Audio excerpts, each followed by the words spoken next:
Hello students, मैं अनस आपके साथ और मैं आपके साथ चैप्टर नंबर 2 पॉलिनोमियल्स डिस्कस करने जा रहा हूँ। ये 10th क्लास का चैप्टर है।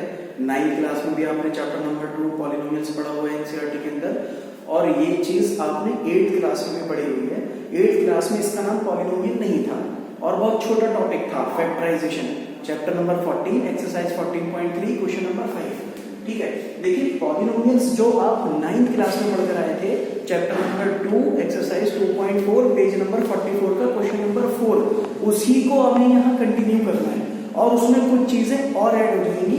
उन चीजों को यहाँ 10th क्लास में सीखना है। सीबीएसई के अंदर इसका वेटेज 4 से 5 नंबर का था, बट 2020 के अंदर 2020 के अंदर एक एमसीक्यू इसमें आ गया, क्योंकि पैटर्न चेंज हो गया था, तो एक एमसीक्यू इसके अंदर आ गया और दूसरा 2 या 3 नंबर का एक क्वेश्चन इसमें से कंफर्म आएगा ही आएगा। ठीक है, डिस्कस करते हैं पॉलिनोमियल्स। पॉलिनोमियल्स की जो स्टार्टिंग होती है वो उसकी standard form ax² + bx + c होती है।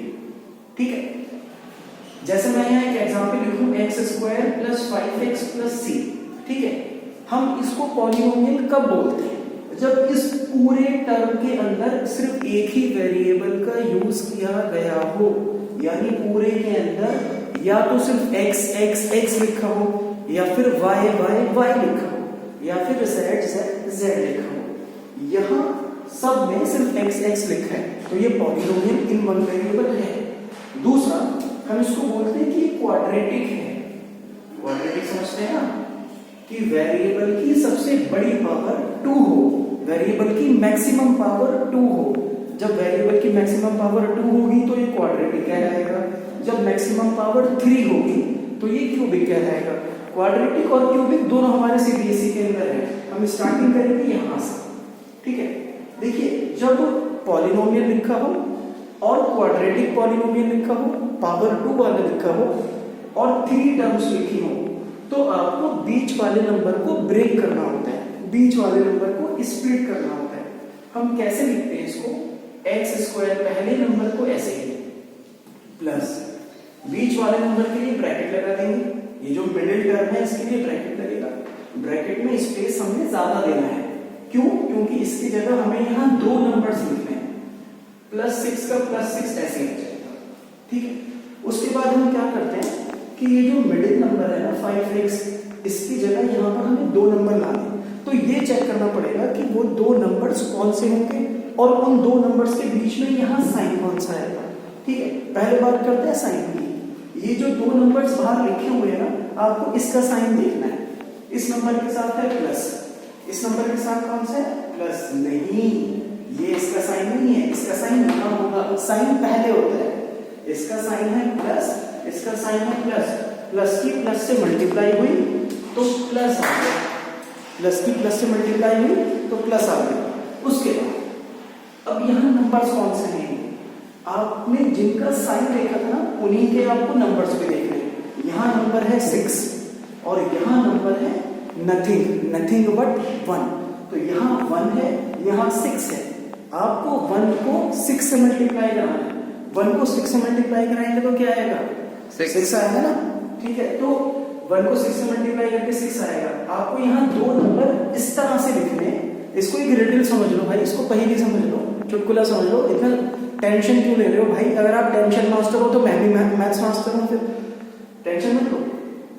3 को 2 से मल्टीप्लाई करेंगे तो 6 आएगा और 3 को 2 से प्लस करेंगे तो 5 आएगा। तो 2 नंबर ऐसे लेने थे जिन्हें मल्टीप्लाई करें तो 6 आए और प्लस करें तो 5 आए।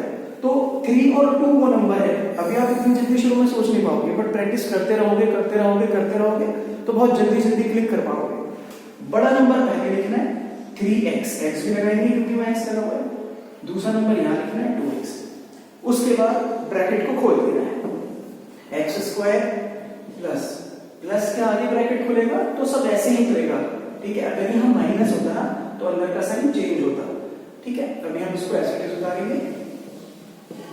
ठीक है, अब देखिए जरा, ये 1 2 3 4 ये टोटल 4 टर्म्स हो गई हैं। अब हमें शुरू की 2 टर्म से कॉमन लेना है, इन दोनों में से कॉमन लेना है। कॉमन कैसे लेंगे?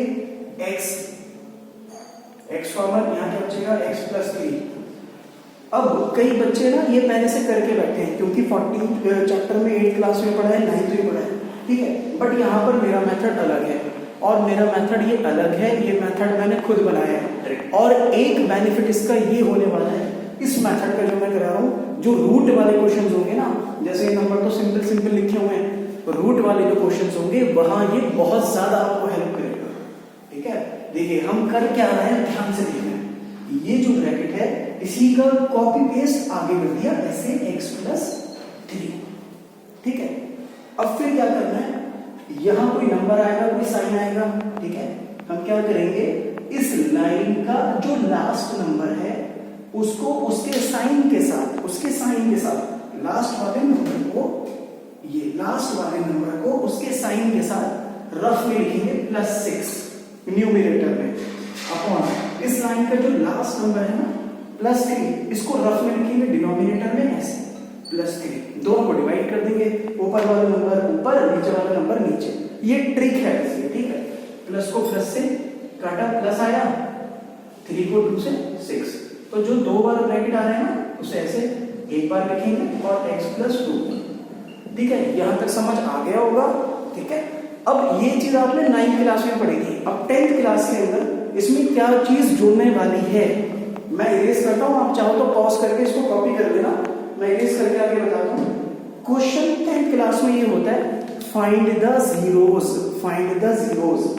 देखिए x पर जितनी पावर है उतने ही x के आंसर्स आते हैं, जितनी x पर पावर है उतने ही x के आंसर्स आते हैं। x पर पावर 2 है तो इसके कितने आंसर्स आएंगे, 2 आंसर्स आएंगे।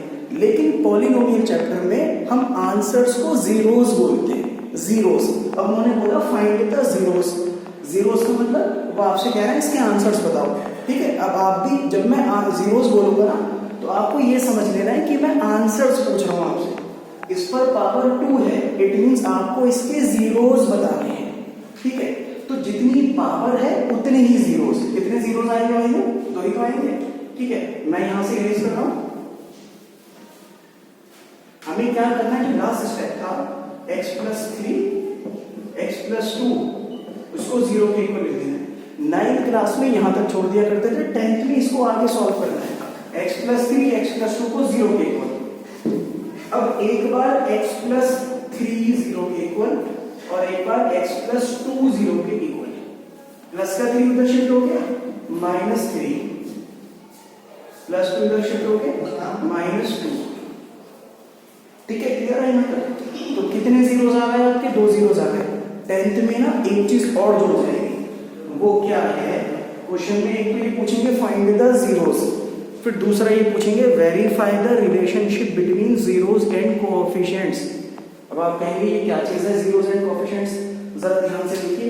क्वेश्चन था x² + 5x + c, और स्टैंडर्ड फॉर्म थी ax² + bx + c। x के साथ जो नंबर होगा वो x का कोएफिशिएंट कहलाएगा, जिसको हम b बोलते हैं, ठीक है। तो x का कोएफिशिएंट क्या है, 5 है, ठीक है। b क्या है, 5, और x² के साथ जो होगा उसे a बोलेंगे। तो x² के साथ यहाँ कुछ नहीं है ना, तो 1, इसका मतलब a हुआ 1, ठीक है। और जिसमें x नहीं है, जिसमें वेरिएबल नहीं है, उसे हम c बोलेंगे, ठीक है। तो c क्या है क्वेश्चन में, यहाँ 6, तो c क्या है हमारा, 6 है। अब आपसे बोला उन्होंने फाइंड द जीरोस, आपने जीरोस फाइंड करके उनको दे दिए। उसके बाद बोलेंगे verify the relationship between zeros and coefficients. Verify करना एक ऐसी चीज होती है जिससे आपको अपनी एनसीईआरटी के पीछे आंसर देखना नहीं है, आप यहीं से पता लगा लेंगे कि आपका आंसर ठीक है या नहीं। और वेरीफाई का आंसर एनसीईआरटी में पीछे होता भी नहीं है, ठीक है। एनसीईआरटी में अगर आप देखोगे ना, बुक परचेज करोगे भी तो घर में हो, तो वहां पीछे आंसर नहीं होगा इसका, आपको यहीं से पता चल जाएगा वेरीफाई करने से कि इसका आंसर आपका करेक्ट है या नहीं, ठीक है।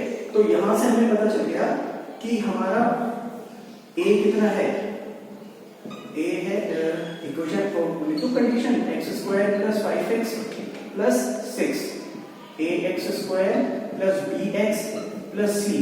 a कितना है, यहां साइड में लिख देते हैं, a है 1, b है 5, c है 6, ठीक है। और ये 2 आंसर्स आपको मिल गए। मैं यहां से इरेज करता हूं इसको, ठीक है। अब वेरीफाई करने के लिए ना आपको दो रूल सिखाए जाएंगे, वो आपको लर्न करने पड़ेंगे। वेरिफिकेशन, हम वेरिफिकेशन कर रहे हैं यहाँ पर, ठीक है। वेरिफिकेशन में एक तो हमें करना है सम ऑफ जीरोस, इसका फॉर्मूला होता है -b/a, ये फॉर्मूला आपको लर्न करना पड़ेगा, ठीक है। दूसरा फॉर्मूला है प्रोडक्ट ऑफ जीरोस, शॉर्ट में लिखना है इसको c/a। अब देखिए यहां से कैसे पता चलेगा आपका आंसर ठीक है कि नहीं। कंडीशन क्या थी, x² + 5x + 6, जिसको मैंने ऐसे बोला ax² + bx + c, सामने लिखा हुआ है। तो आपको ये जो लिखा है ना SOZ, सम ऑफ जीरो, आपको करना क्या है कि जो दो जीरो आपके आए हैं ना आंसर में, यहाँ लेफ्ट हैंड पे उनका सम करा देना है। सम ऑफ जीरो का मतलब जो दो जीरोस आंसर में आए हैं उनको सम करा के लिखना है। -3 + -2 इक्वल टू, ये जो माइनस है ये फॉर्मूले का माइनस है, ये ऐसे ही आएगा। यहाँ b लिखा हुआ है, b क्या है आपका, b क्या है 5, यहाँ वैल्यू यहाँ से लिखनी है 5/a। a क्या है, x² के साथ में नंबर है वो a है, a है 1, तो 1 माइनस, अच्छा माइनस तो ऐसे ही रहेगा, -5/1 क्या रहेगा, -5, इसको सॉल्व करेंगे तो -5 आ गया, ये तो आएगा। दोनों साइड्स सेम आ रही हैं, इट मींस आंसर ठीक है। प्रोडक्ट ऑफ जीरोस करते हैं।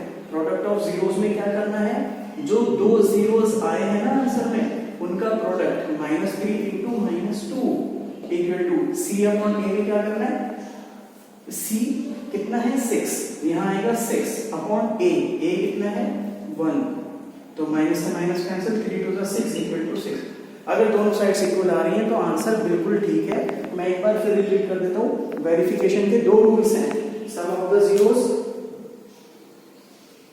और प्रोडक्ट ऑफ द जीरोस। ये जो सम ऑफ द जीरोस है, यहाँ पर उन नंबर्स का सम लिखना है जो आंसर्स आए हैं, और -b/a में वैल्यू पुट करनी है जो क्वेश्चन था, ठीक है। प्रोडक्ट ऑफ द जीरोस में उन नंबर्स की मल्टीप्लाई करनी है जो नंबर्स आपने फाइंड किए हैं, आंसर आए हैं, और यहाँ c/a में क्वेश्चन से वैल्यू डालनी है। दोनों साइड इक्वल आनी चाहिए, दोनों साइड इक्वल आनी चाहिए।